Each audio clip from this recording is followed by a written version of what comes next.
When the taunts of the enemy get loud and overwhelming, respond with the strongest weapon that you have: prayer. In Nehemiah 4, the people are called to rebuild the wall of Jerusalem.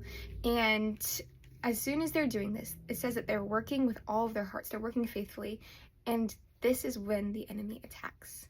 The enemy starts to taunt with, "You're not good enough for this. Can you actually do this, you feeble Jews?" It says that they plotted together to come and fight against Jerusalem and stir up trouble against it. And other translations say to cause confusion in it. The enemy is an enemy of confusion, and our God is a God of clarity. The next verse says, "But we prayed to our God." And Nehemiah commanded to the people, "Do not be afraid of them. Remember the Lord, who is great and awesome, and fight for your families, your sons and your daughters. Our God will fight for us." And it is here that they have remembered. Ephesians 6:12 also tells us this fight is not against flesh and blood, but against the spiritual powers.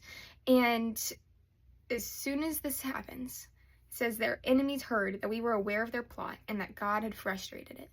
And so we continued with our work. With the threats overwhelming, it can be so tempting to kind of step back and go straight on defense mode and stop the work of the Lord. And this is the goal of the enemy in Nehemiah 4. It is not for a battle, but it is to stop and distract the people from continuing in what God has called them to do.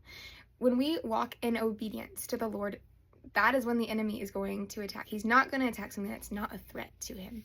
And so we need to be on guard for the schemes of the enemy. When we are pursuing those things, we need to armor up in the armor of God. Not totally abandoning the work that he's called us, but also not abandoning the fact that the enemy is looking to attack and stop and distract. And so what these people do is half return to the work, half are equipped with shields, bows, arrows, spears, armor.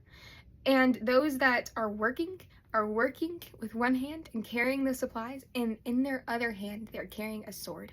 And this is how we should walk. When we are walking in our obedience to what God has called us to, we also need to be armored in the scripture, the sword of truth, so that we can fight against the enemy with God's help, because he will fight for us. We just need to continue to what he has called us to do.